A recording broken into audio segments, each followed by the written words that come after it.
Class 9-এর ইতিহাস chapter 1।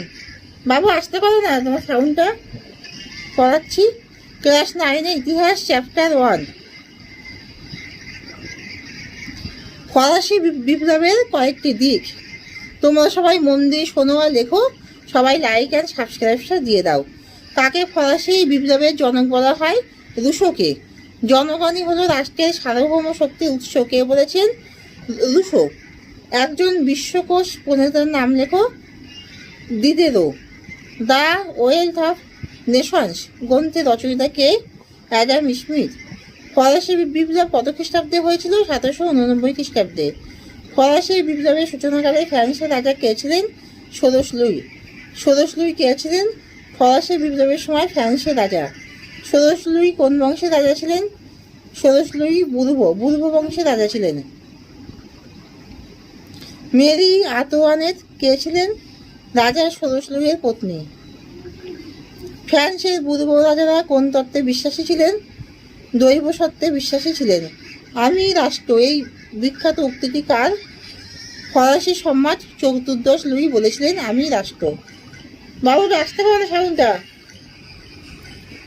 ইন্টেন্ডেন্ট কারা? ফ্রান্সে প্রাক বিপ্লব পর্বে রাজস্ব আদায়কারী কর্মচারীরা ইন্টেন্ডেন্ট নামে পরিচিত ছিল।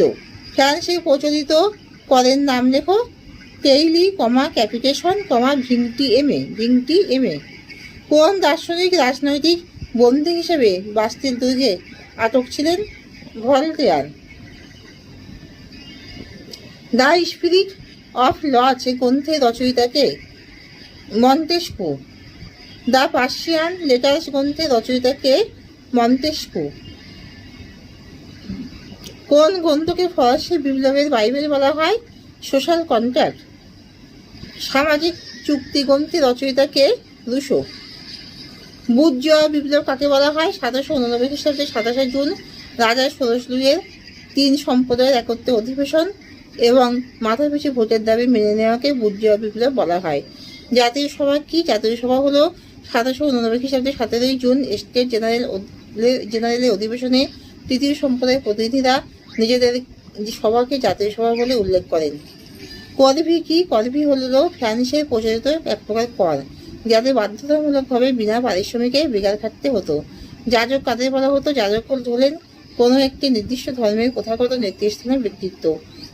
চার্চ বা যাজকেরা জনসাধারণের কাছ থেকে কোন কর আদায় করতেন? ধর্মকর বা টাইট। ফরাসি যাজকেরা রাজাকে কি কর প্রদান করতেন? স্বেচ্ছাকর নামে এক প্রকার কর